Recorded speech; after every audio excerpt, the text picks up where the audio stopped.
Welcome in our NBA draft guru, Mike Schmitz. I assume that's what it says on your business cards. Thanks for joining us today.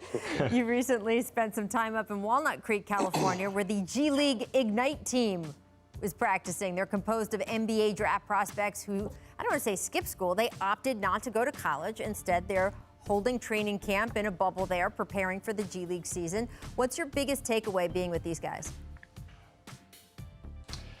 My biggest takeaway was that they have two potential top 5 picks who have been developing kind of off the radar, 30 minutes away from San Francisco in Jalen Green and Jonathan Kuminga. And they have 4 potential draft picks in total when you talk about Isaiah Todd and Daishen Nix. And they've really been impacted by this pandemic more than anybody because the G League season obviously put on pause, and they've been developing out there since late August. So we're talking about 5 months for these guys. And early on, it was just kind of 1-on-0 workouts. There wasn't that much that they could do, but over these past few months, they've really been building toward this G League bubble. They've added veterans. When you talk about Jarrett Jack, 37-year-old veteran who's played so many big NBA games, Amir Johnson. They've added a ton of guys, Bobby Brown, who's played all over the world. So I was able to see kind of their daily routine and what that's like. And it's 8 a.m. COVID testing every single day. And then it's really an NBA environment from there. You're talking about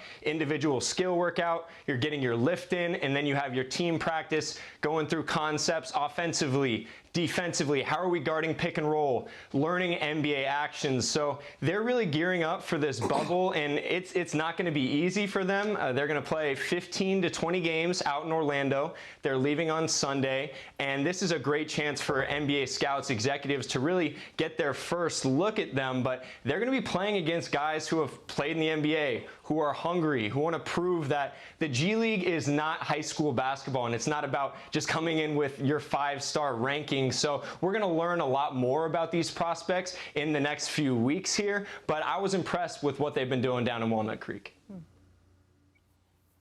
Hey, Mike, how you doing? Paul Pierce here. I had an opportunity to be around Jalen Green when he was a high school player. He played on my AAU team for a couple tournaments. I wanted to just get an update on how's he doing. And also, how does this, change the landscape from, top high school prospects, foregoing college and going to straight to the G League?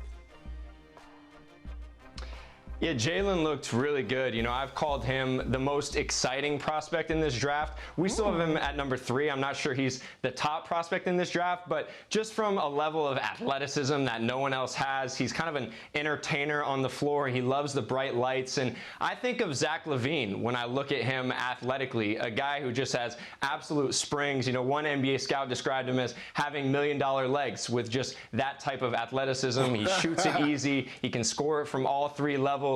So for him, it's about improving defensively. I think he really wants to show that he can be a two-way player. And the vets actually had a play they would call called baby. And they would basically just put him in the mid-post and attack him. And he held his own. And he's going to be a guy who's going to be tested in the bubble as well. But, in terms of the landscape of college basketball, this is a different venture. You're still going to have your guys like Steph Curry, Paul George, Kawhi, CJ McCollum, Damian Lillard, who kind of need that timeline to go do it at the collegiate level. But when you're talking about your top guys like a Jalen Green, like a Jonathan Kuminga, who's really impressive in his own right, kind of like a Jaylen Brown type of prospect, this is intriguing for them just because they're able to be coached by Brian Shaw, who has so much experience. They're around those vets that we talked about. They're shooting with an NBA ball from the NBA three-point line. They're learning how to ice ball screens in the sideline, and they're really learning how to play NBA basketball. Now, unfortunately for them, they haven't had the opportunity to play a game yet, and you guys know you learn so much from those battles, whether it's at Kansas or UCLA, having to take no possessions off and play against your peers. So I'm really curious to see how this is all going to come together. But like I said, we're going to learn a lot more about these prospects once we see them in the bubble. Well, you said Zach Mike, LaVine, doing, but when Matt? I first saw Jalen Green, 1 second, Matt. But when I first saw Jalen Green, my first thought was Tracy McGrady. Yeah, I mean, I think he's still developing kind of those point guard skills, right? But I told him I think he has a chance to be a guy who can play on the ball in the future. You know, like we've seen from Zach, who's developed as a playmaker, even like a Bradley Beal type. You know, a guy who can score it at all three levels and has improved as a facilitator as well. So yeah, I mean, he's a big time talent, and I think people are going to be really impressed just with how effortlessly he scores the ball. It's good to hear. Mike, how you doing?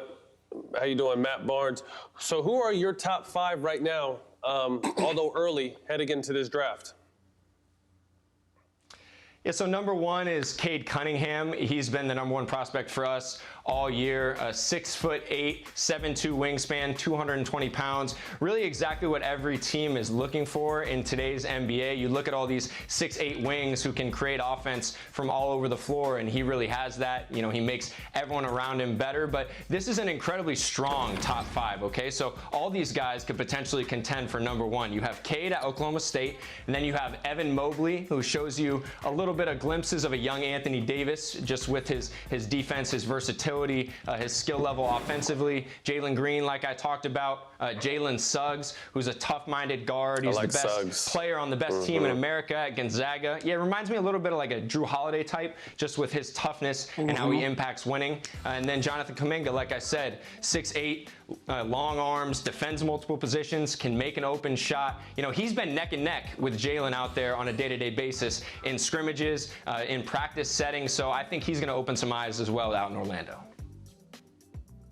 Well, thank you so much. All Really right, appreciate it, Mike. I know that Paul Pierce is going to keep an eye on his former protege there, so we'll be checking in with you as we go here toward the draft. We really appreciate your time. Thanks for watching ESPN on YouTube. For live streaming, sports, and premium content, subscribe to ESPN+.